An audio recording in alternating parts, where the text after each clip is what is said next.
We are back. It is the new wave of sports that is sweeping the nation, where we're not just accurate, but we are spot on. It's the Spot On Sports. Tony Monk here with, man, introduce yourself, man. I don't even know where to start. You let me know. You let me know. Well, I'm Law Nation. If you don't know me, look up Law Nation Sports and you'll see my face. That's all you got to do is type it in. That's all you got to do is type it in. I tell you what, I don't like the Cowboys at all, man. I can't stand them. I always knew it was something, man. I can't stand them, but I love them. That's it. I love the Cowboys, and this is what I do. I talk Cowboys football and beyond. And anything to do with the Cowboys, I'm on it. Yes, and I just want to get right into it, man. Right. We've seen so many changes with this team. The offseason moves, which I would probably say is the best in the last couple of years. It is. I'm calling them Gilligan's Island, because you know exactly who I'm referring to when I say that. Right. And the changes on the offensive side of the ball. No more Kellen Moore. No more. Mike McCarthy is calling plays for the first time since 20.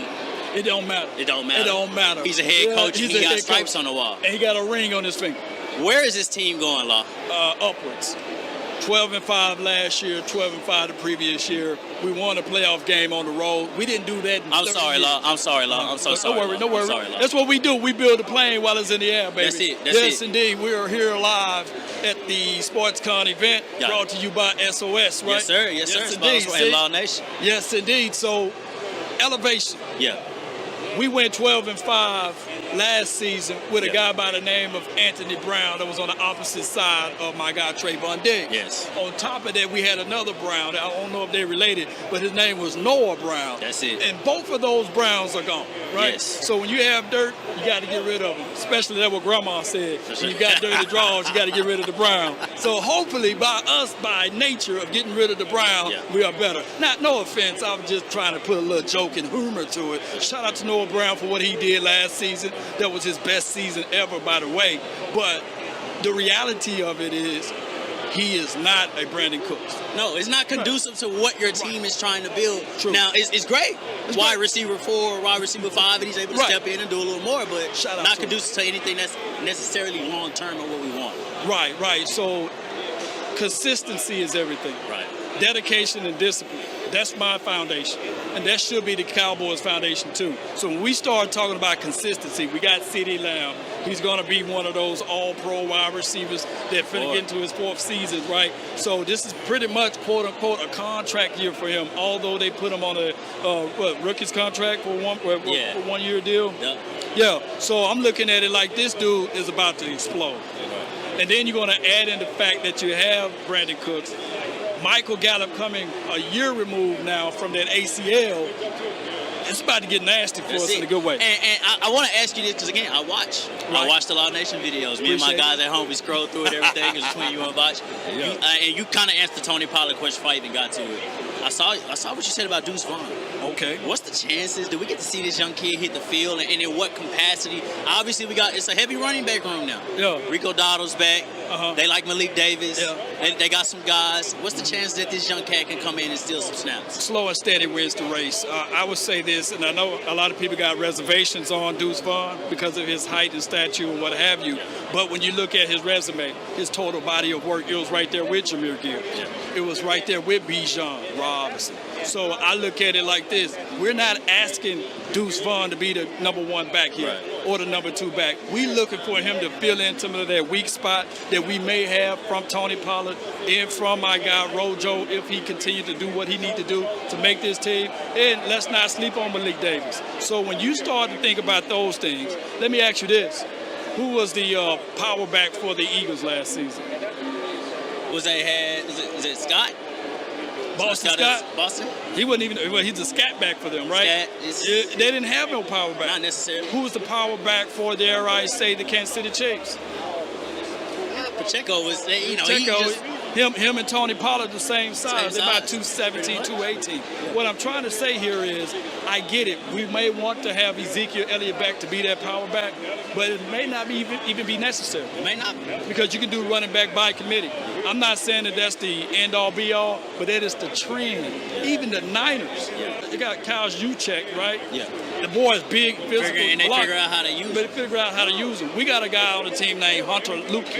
He can be that version for us, but if we can continue to just be a team to use all running backs, we'll be okay. Spot on Sports, Tony Mark here with Lawless. I got just a couple more questions for you. This is a busy man, so I'm going to let him go in a little bit. It all ends and begins with Dak Prescott. It do. Here we are, year 7. Yo. Everybody's got everything to say about the kid now. We know what the injuries have been, but we know when he's on the field, he is productive. Right. What do we need to expect from Dak Prescott? What does he need to expect from himself? I say this all the time, when the expectations meets reality. Yeah. The reality of it is Dak Prescott was in a system that wasn't even built for him.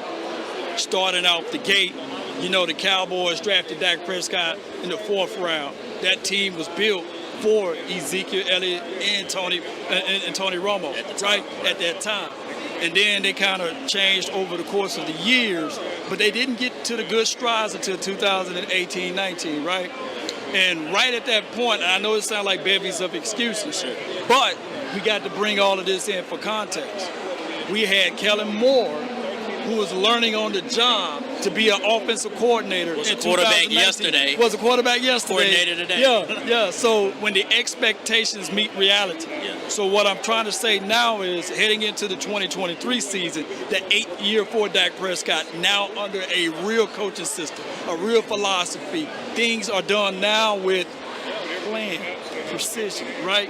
Also with rules to it. So when there's a deep over, yes, we would have a smoke route underneath now, right? There would not be just, okay, we're going to drop back and empty, right, and have Dak Prescott to throw it on 2nd and 2. No, we're going to have concept and principles now. We got a plan. With West Coast. Yeah. I seen my guy, Kellen Moore, when we get inside the 30, that's when he called the reverse sweep. We get on the short side of the field, he throw the tunnel screen that way. No. When we get close to the end zone, the more questionable our play calling becomes. Yeah. So now we're going to attack with wisdom and understanding of the game, and that is what Mike McCarthy brings to the table. I tell people this all the time. There's no shortcut to success. Sure. There's none.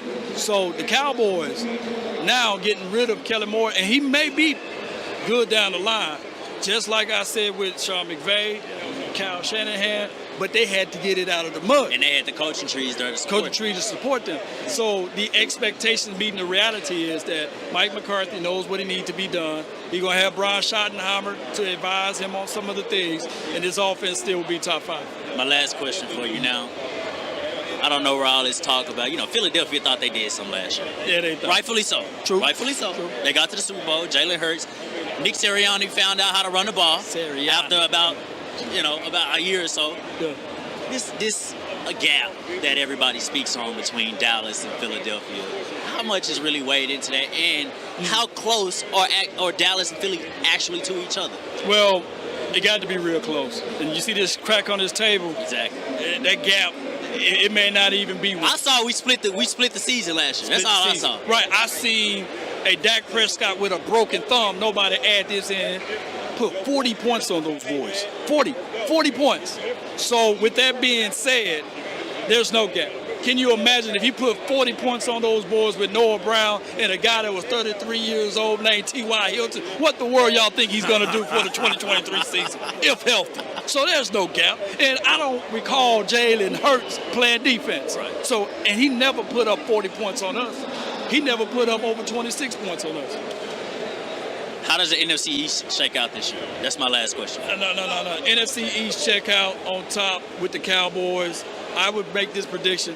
Cowboys, Washington, Eagles, Giants. I like the Washington fans. They got a roster. They got it. They got a roster. They do. They got a roster. They got it. I don't need to tell you where to find this man. You can go on Google, YouTube, type in Law Nation. His face will be there. Yeah. You don't got to look far. Law Nation, thank you so much for sitting down with us, man. I appreciate that time, man. Appreciate you. Really appreciate it. Yes, indeed. This is Spot on Sports. We'll be back. DC4 Life. Salute.